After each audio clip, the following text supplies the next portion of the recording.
안녕하세요. 정여사입니다. 구독과 좋아요 눌러주시면 더 많은 사연을 보실 수 있습니다.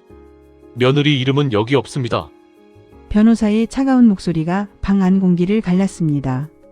종이 넘기는 소리와 함께 검은 글자들이 하얀 종이 위에서 칼처럼 날아와 제 가슴에 꽂혔습니다. 순간 숨이 막혀 목구멍이 타들어가는 것 같았습니다. 나는 식탁 끝자리에 앉아 있었습니다.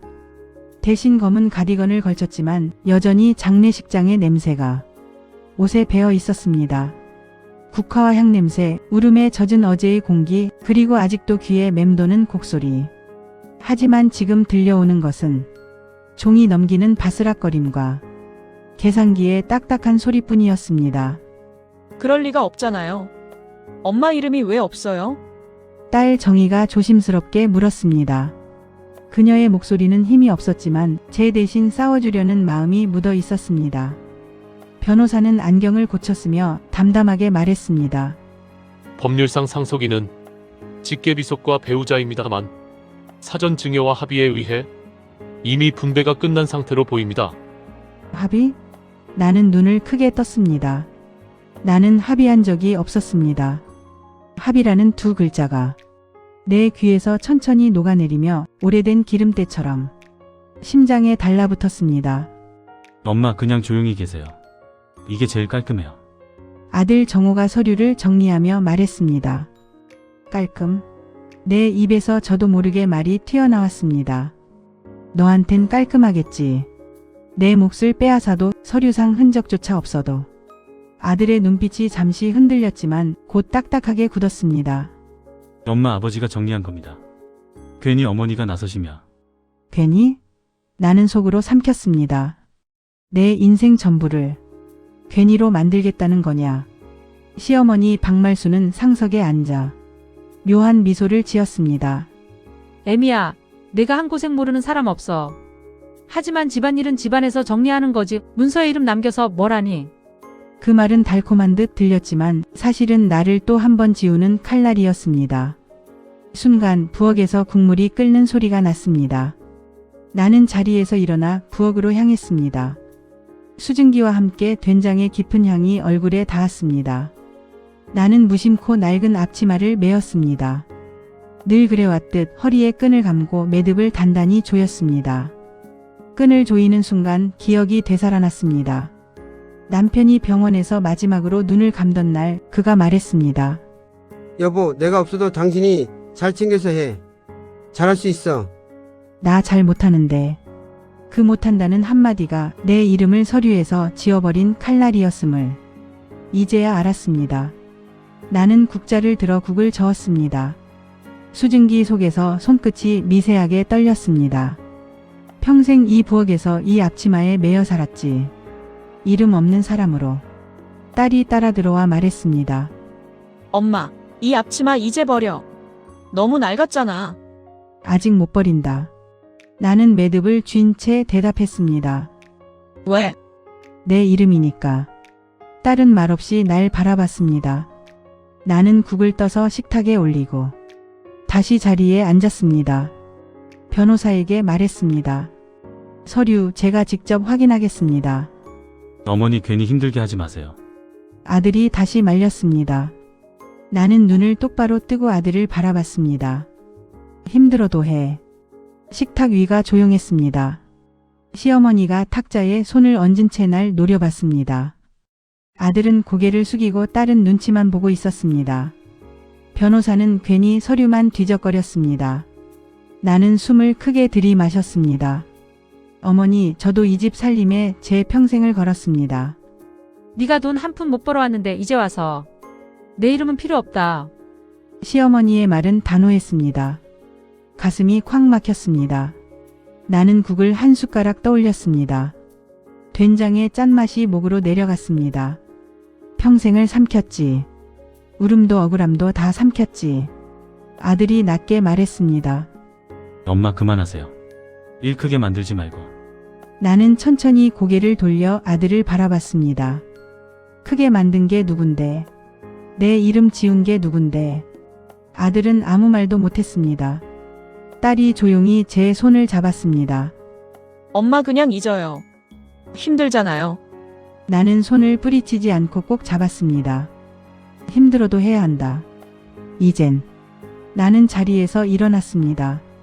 부엌으로 가 앞치마 매듭을 다시 조였습니다. 끈이 허리를 감싸는 순간 눈물이 목에 차올랐습니다. 이 앞치마는 나를 묶은 끈이었어. 하지만 오늘은 나를 붙잡아줄 끈이다. 나는 서랍을 열었습니다. 거기에는 오래된 남편의 수첩이 있었습니다. 장보기 내역, 생활비 기록, 전기세, 가스비. 그리고 마지막 장에 낯선 글씨가 있었습니다. 등기 이전 박말순. 손이 덜덜 떨렸습니다. 이게 뭐야, 나 몰래 다 옮겼던 거야. 눈앞이 아득했습니다. 그러나 동시에 마음 깊은 곳에서 뜨거운 무언가가 올라왔습니다. 분노와 억울함이 뒤섞여 가슴을 찔렀습니다. 나는 수첩을 꽉 쥐고 거실로 돌아갔습니다. 어머니, 이 수첩 보세요. 제가 평생 적어온 겁니다. 시어머니가 눈을 흘겼습니다. 쓸데없이. 살림 노트가 무슨 증거냐? 살림은 돈입니다. 내 손으로 번 건 아니지만 내 손으로 모은 겁니다. 변호사가 고개를 갸웃했습니다. 혹시 오래된 기록이시면 도움이 될 수도 있습니다. 시어머니는 바로 목소리를 높였습니다. 변호사 양반, 그런 낡은 노트에 휘둘리지 마시오. 나는 목소리를 낮췄지만 분명히 말했습니다. 휘둘리는 게 아니라 진실을 바로잡는 겁니다. 아들이 답답한 듯 소리를 질렀습니다. 엄마 제발 그만해요. 이런다고 뭐가 달라집니까? 나는 아들을 똑바로 보았습니다. 달라진다. 오늘부터. 순간 방 안이 얼어붙었습니다. 시어머니의 얼굴이 굳었고 변호사의 손이 펜 위에서 멈췄습니다. 딸은 내 손을 더 세게 잡았습니다. 나는 깊은 숨을 내쉬었습니다. 이제 나는 침묵하지 않겠어. 이제는 말하겠다. 그때 전화벨이 울렸습니다. 낯선 번호였습니다. 여보세요. 쉰 목소리가 들려왔습니다. 김순자 씨 맞죠? 남편분 건으로 말씀드릴 게 있습니다. 나는 핸드폰을 꼭 쥐었습니다. 무엇이든 듣겠다. 끝까지 가겠다. 전화가 끊기고 방 안은 조용했습니다. 내 손에는 여전히 남편의 수첩이 들려 있었습니다. 가슴은 쿵쾅거렸고 머릿속은 어지러웠습니다. 이제는 가만히 있을 수 없어. 내가 직접 움직여야 해. 다음날 아침 부엌에서 밥을 짓고 있는데 딸 정희가 들어왔습니다. 엄마, 어제 무슨 전화였어요? 내 아버지 건이라고 했어. 자세한 얘기는 만나서 한다더라. 누군데요? 모르지. 하지만 확인해야 해. 내 이름을 지운 사람이 누군지. 딸은 걱정스러운 눈빛이었지만 나는 단단히 매듭을 지은 앞치마 끈을 만지며 마음을 굳혔습니다. 점심 무렵 나는 집 근처 카페에서 그 사람을 만났습니다. 구겨진 서류 봉투를 든 중년 남자였습니다. 저 김순자 씨 맞죠? 네, 말씀하세요. 저 예전 공인중개사 사무소에서 일했습니다. 이 집 등기 관련해서 좀 이상한 걸 본 적이 있습니다. 그가 내민 서류에는 남편 이름, 시어머니 이름, 그리고 익숙지 않은 도장이 찍혀 있었습니다. 나는 종이를 덮으며 떨리는 목소리로 물었습니다. 제 이름은 없네요. 네. 그런데 이상한 게 마지막 수정 날짜가 장례 바로 전날입니다. 순간 머리가 핑 돌았습니다. 장례 전날. 남편은 병상에 누워있던 날이었습니다. 그럼 누가? 시어머니? 아들? 다 짜고 한 건가? 집에 돌아오니 친구 선영이 기다리고 있었습니다. 오랜 세월 내 옆에서 웃어주던 단짝이었습니다. 순자야, 내 얼굴이 왜 이래? 무슨 일 있어? 나는 수첩과 서류를 내밀었습니다. 이 집이 내 집이 아니래. 내 이름은 없다네. 뭐라고? 내가 평생 고생했는데? 응. 밥하고 빨래하고 돈 아끼고 그래도 이름은 없다네. 선영은 탁자에 손바닥을 꽉 내려쳤습니다. 야, 이건 너무하잖아. 가만히 있으면 안 되지. 내가 직접 찾아. 증거를 모아. 그 수첩, 그 쪽지 다 모아. 나는 선영의 눈빛을 보며 고개를 끄덕였습니다. 그래. 나 이제 찾을 거야. 내 이름을, 내 몫을. 저녁 부엌에서 국을 끓이며 나는 서랍을 열었습니다. 그 속에는 수십 년 동안 모아둔 영수증 뭉치가 있었습니다. 쌀, 기름, 전기세, 수도세. 작은 봉투마다 날짜가 적혀 있었습니다. 나는 그것들을 꺼내 식탁 위에 쌓았습니다. 혼잣말 이게 내 증거다. 내가 이 집을 지탱한 기록이다. 딸 정희가 들어와 놀란 눈으로 나를 봤습니다. 엄마, 이걸 다 모아둔 거예요? 응. 혹시 몰라서 버리지 않았지. 엄마, 이거면 뭔가 할 수 있겠네요. 나는 웃지 않고 대답했습니다. 이제 해야지. 늦었지만 지금이라도. 그날 밤 나는 앞치마를 벗어 의자에 걸어두었습니다. 매듭이 풀리자 허리가 가벼워졌습니다. 그러나 마음은 더 무거웠습니다. 침대에 누워 천장을 바라봤습니다. 내일 구청에 가야겠어. 등본이라도 떼봐야지. 내 이름이 지워진 흔적 직접 확인해야지. 눈을 감았지만 쉽게 잠이 오지 않았습니다. 남편의 목소리가 귀에 맴돌았습니다. 여보, 내가 없어도 잘 챙겨서 해. 나는 눈을 뜨고 중얼거렸습니다. 그래, 내가 알아서 할 거야. 이번엔 내 이름으로. 다음날 아침 구청 창구에서 서류를 받는 순간 직원이 고개를 갸웃거리며 말했습니다. 이상하네요. 여기 소유권 이전 신청에 사망하신 분 도장이 있습니다. 나는 서류를 움켜쥐었습니다. 죽은 사람의 도장이 찍혔다고? 이게 무슨... 구청에서 받은 서류를 집으로 가져왔습니다. 손에 쥔 종이가 땀에 젖어 구겨졌습니다. 눈앞의 글자들이 아른거렸습니다. 집에 도착하니 시어머니가 거실에 앉아 있었습니다. 아들과 변호사가 함께 있었습니다. 분위기가 이미 차갑게 얼어 있었습니다. 애미야, 어디 갔다 오냐? 구청에 다녀왔습니다. 구청은 왜? 나는 서류를 식탁 위에 올렸습니다. 여기 보십시오. 사망한 사람 도장이 있습니다. 말이 됩니까? 아들이 얼굴을 찡그리며 종이를 낚아챘습니다. 엄마 이게 어디서 났어요? 남들이 보면 오해하잖아요. 오해가 아니라 사실이지. 남편은 이미 누워 있었는데 도장은 살아 있었어. 시어머니가 눈을 가늘게 뜨며 말했습니다. 내가 뭘 안다고 덤비니? 도장은 원래 내가 관리했다. 그럼 어머니가 찍으신 겁니까? 순간 방 안 공기가 멎었습니다.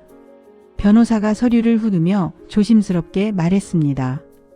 확실히 이상하긴 합니다. 정식 절차라면 있을 수 없는 일이죠. 시어머니가 목소리를 높였습니다. 별것도 아닌 걸 가지고 호들갑이야. 네가 뭘 안다고 나서니? 가슴이 벌겋게 달아올랐습니다. 나는 손바닥으로 식탁을 탁 쳤습니다. 어머니, 제가 평생 이 집을 지켰습니다. 제 이름이 빠지는 게 별거 아닌 겁니까? 그때 아들이 벌떡 일어나 소리쳤습니다. 엄마 제발 그만하세요. 이러다 집안 망신 납니다. 나는 아들을 바라봤습니다. 망신이 두렵니까? 나는 내 이름이 없는 게 더 두렵다. 아들의 얼굴이 붉어졌습니다. 어머니 이렇게 나오시면 저도 가만 안 있겠습니다. 그 말에 딸 정희가 울먹이며 끼어들었습니다. 오빠, 엄마 말이 맞잖아. 평생 엄마가 다 했는데 왜 이름이 없냐고. 너까지 왜 그래? 아들이 소리쳤습니다. 순간 집안이 아수라장이 됐습니다. 시어머니는 소리를 질렀고 아들은 씩씩거리며 방으로 들어갔습니다. 딸은 울면서 내 팔을 붙잡았습니다. 나는 눈을 감고 숨을 골랐습니다. 그래, 결국 이렇게 나오는구나. 내 편은 없는 줄 알았다. 밤이 깊어갈 무렵 친구 선영이 찾아왔습니다. 내 얼굴을 보더니 고개를 저었습니다. 순자야, 오늘 집이 시끄러웠다며? 소문이 벌써 돌더라. 그래. 다들 날 미친 사람 취급하지. 그래서 어떡할 거야? 계속한다. 이대로는 못 멈춰. 선영이 내 손을 꼭 잡았습니다. 좋아. 나도 도와줄게. 필요한 사람 소개해줄게. 기사 쓸 수 있는 사람. 기자. 그래. 세상에 알리면 내 목소리를 막을 수 없지. 가슴이 뛰었습니다. 두려움과 기대가 뒤섞인 소리였습니다. 가족이 막아도 이제는 세상이 알게 해야 한다. 그때 시어머니의 방문이 벌컥 열렸습니다. 애미야, 네가 그렇게 나오면 나도 가만 안 있는다. 나는 시선을 돌렸습니다. 뭘 하시려는 거지? 그때 경찰 2명이 집 안으로 들어왔습니다. 거실 공기는 이미 얼어붙어 있었습니다. 나는 손에 장부를 꼭 쥔 채 앉아 있었습니다. 김순자 씨 맞으시죠? 네, 제가 순자입니다. 유산 분쟁으로 인한 폭행 시비 신고가 들어왔습니다. 확인차 왔습니다. 폭행이요? 저는 그런 적 없습니다. 경찰은 가족들을 차례로 바라봤습니다. 아들이 곧바로 나섰습니다. 경찰관님, 어머니가 요즘 많이 예민하십니다. 가족끼리 사소한 말다툼이었어요. 그 말이 내 가슴을 찔렀습니다. 사소한 말다툼. 내 인생을 지운 게 사소한 일이라니. 시어머니가 고개를 끄덕이며 거들었습니다. 그래요. 며느리가 요즘 별걸 다 문제 삼아요. 그냥 흘려들으세요. 경찰은 서로 눈빛을 주고받더니 말했습니다. 알겠습니다. 하지만 다툼이 더 커지면 정식 조사가 필요할 수 있습니다. 나는 차가운 숨을 내쉬며 대답했습니다. 네, 알겠습니다. 문이 닫히자 거실은 다시 정적에 잠겼습니다. 장부는 여전히 내 손에 있었습니다. 하지만 가족들의 눈빛은 더 차가워져 있었습니다. 아들이 낮게 말했습니다. 엄마, 이제 그만하세요. 이거 더 끌면 경찰서 가야 돼요. 결국 손해는 엄마가 봐요. 나는 떨리는 목소리로 대답했습니다. 손에는 이미 내가 다 봤다. 평생을. 딸은 울먹이며 나를 붙잡았습니다. 엄마, 제발 멈춰요. 집안이 다 무너져요. 나는 고개를 저었습니다. 집안이 무너지는 게 두렵니까? 나는 이미 무너져 있었어. 그날 밤 나는 결국 부엌으로 내려갔습니다. 밥솥에서 밥 냄새가 스며 나왔습니다. 나는 습관처럼 앞치마를 메었습니다. 끈이 허리를 조이자 눈물이 터졌습니다. 국자로 된장국을 저으며 나는 중얼거렸습니다. 이 부엌은 나를 살렸고 나를 묶었다. 나는 여기서만 이름이 있었어. 밖에서는 이름도 없고 권리도 없네. 나는 밥 짓는 사람일 뿐. 눈물이 국물 속으로 떨어졌습니다. 나는 그걸 그대로 떠서 입에 넣었습니다. 짠맛이 혀끝을 찔렀습니다. 밤늦게까지 식탁에 앉아 장부를 펼쳤습니다. 하지만 페이지마다 적힌 건 인정 불가. 그 글씨가 내 눈앞에서 춤을 췄습니다. 손이 덜덜 떨리며 장부가 바닥에 떨어졌습니다. 나는 의자에 앉아 허리를 구부렸습니다. 나는 정말 아무것도 아니었나. 평생 이름도 못 가진 여자였나. 그때 전화가 울렸습니다. 기자였습니다. 아주머니, 내일 인터뷰 가능하시죠? 나는 잠시 대답을 못했습니다. 입술이 바짝 말라붙었습니다. 저 모르겠습니다. 힘이 없어요. 포기하시면 안 됩니다. 증거는 확실해요. 끝까지 가야 합니다. 전화를 끊고 나는 눈을 감았습니다. 눈꺼풀 뒤로 시어머니의 얼굴, 아들의 차가운 눈빛, 딸의 울먹이는 모습이 스쳐갔습니다. 그리고 마지막으로 남편의 목소리가 들렸습니다. 여보, 당신이 잘 챙겨서 해. 나는 두 손으로 얼굴을 가렸습니다. 내가 잘 챙겨야 한댔지. 근데 나는 너무 약했어. 지금도 약해. 그 순간 현관에서 노크 소리가 들렸습니다. 밤 11시가 넘은 시간이었습니다. 누구세요? 낯익은 목소리가 들렸습니다. 순자야, 나야. 복자야. 오랜만이지? 나는 숨을 삼켰습니다. 복자. 내가 평생 보고 싶었던 그 친구가 왜 지금. 반문이 열리자 낡은 외투를 입은 여자가 들어왔습니다. 얼굴은 주름이 깊었지만 눈빛만은 날카롭게 살아 있었습니다. 나는 바로 알았습니다. 복자, 정말 너야? 그래, 나야. 순자야, 내 소식 듣고 그냥 있을 수가 없더라. 나는 눈물이 터져 나왔습니다. 너 그때 공장에서 나가고는 소식이 끊겼잖아. 그래. 근데 나도 다 봤어. 내가 어떻게 살았는지, 내가 어떻게 눌려 살았는지. 복자는 품에서 얇은 봉투를 꺼냈습니다. 이거 가져왔어.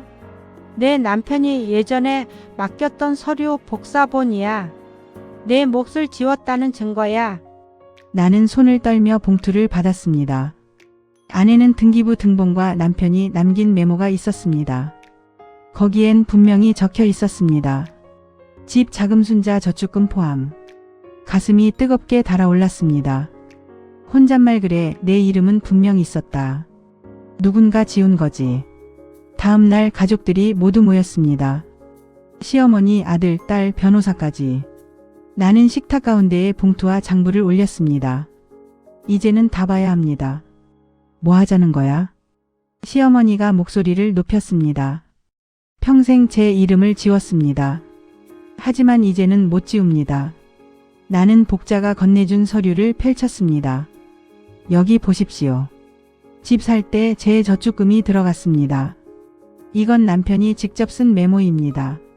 아들이 얼굴이 하얗게 질렸습니다. 그럴 리가. 딸은 눈물을 글썽이며 고개를 끄덕였습니다. 엄마가 맞아요. 우리 어릴 때 저축한다고 새 옷도 안 사셨잖아요.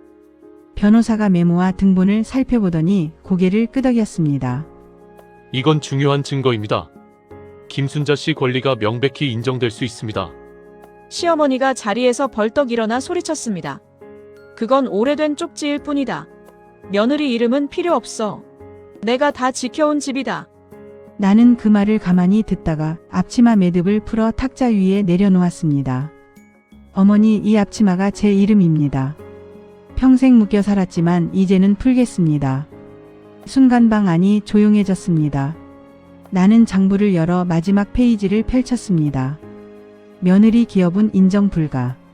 이 글씨 제가 끝까지 세상에 보일 겁니다. 인정하지 않는 게 죄라는 걸 다 알게 하겠습니다. 복자가 곁에서 힘주어 말했습니다. 맞습니다. 저도 증언하겠습니다. 순자가 어떻게 살았는지 내가 다 봤습니다. 기자는 카메라를 들고 있었고 그 장면을 찍었습니다. 순간 시어머니가 얼굴을 가리며 소리쳤습니다. 멈춰. 이런 게 밖으로 나가면 우리 집은 끝장이다. 나는 단호하게 대답했습니다. 아니요, 가만히 있으면 안 됩니다. 그래야 진실이 시작됩니다. 아들이 그제야 무릎을 꿇고 말했습니다. 엄마 죄송합니다. 저는 너무 쉽게 생각했습니다. 엄마 이름이 없는 게 당연한 줄 알았어요. 나는 눈물이 났습니다. 이제라도 알면 됐다. 하지만 법으로 세상 앞에서 분명히 할 거야. 그 순간 휴대폰이 울렸습니다. 변호사에게서 온 메시지였습니다. 소송 준비합시다. 상대방은 이미 불리합니다. 나는 화면을 바라보며 속으로 중얼거렸습니다. 그래, 드디어 내 목소리가 세상에 닿는다. 며칠 뒤 법정에 섰습니다. 나는 검은 정장을 입고 장부와 서류를 품에 안고 있었습니다. 앞치마는 집에 두고 왔습니다. 오늘은 그 끈 없이도 설 수 있었습니다. 판사의 목소리가 울렸습니다. 사망 후 사용된 도장은 무효입니다. 김순자 씨의 기여분은 명백히 인정됩니다. 나는 눈을 감았다 뜨며 숨을 내쉬었습니다. 드디어 내 이름이 살아났다. 법정을 나서자 기자들이 몰려왔습니다. 카메라 불빛이 번쩍였지만 나는 피하지 않았습니다. 김순자 아주머니, 심정이 어떠십니까? 평생 부엌에서만 불리던 제 이름이 오늘은 법정에서 기록됐습니다. 늦었지만 제 권리를 되찾았습니다. 집에 돌아오니 아들이 기다리고 있었습니다. 엄마 죄송합니다. 늦었어도 괜찮다. 이제라도 알았으면 됐다. 딸은 내 손을 꼭 잡으며 말했습니다. 엄마, 정말 수고했어요. 이제 엄마 이름 잊지 않을게요. 나는 그 손을 꼭 쥐었습니다. 그래, 나는 잊히지 않았다. 나는 할 수 있다. 며칠 뒤 마을 신문에 기사가 실렸습니다. 억울한 며느리 정의를 되찾다. 사진 속에 나는 앞치마 대신 밝은 셔츠를 입고 있었습니다. 이웃들이 찾아와 말했습니다. 순자 씨 고생 많았어. 이제야 속이 시원하다. 나는 부끄럽게 웃었지만 마음은 뜨겁게 차올랐습니다. 그날 저녁 부엌에 다시 섰습니다. 앞치마를 의자에 걸어두고 맨몸으로 국을 끓였습니다. 국물이 끓어오르며 김이 피어올랐습니다. 나는 창문을 열고 깊게 숨을 들이마셨습니다. 공기가 달리 느껴졌습니다. 나는 김순자야. 이제야 알았다. 이름 없는 희생은 잊히지만 목소리를 낸 삶은 남는다. 이름 없는 며느리가 아니라 내 삶의 주인이야. 평생 이름 없는 며느리로 살았던 순자의 이야기 잘 들으셨나요? 더 많은 사연이 궁금하시면 구독과 좋아요 눌러주세요.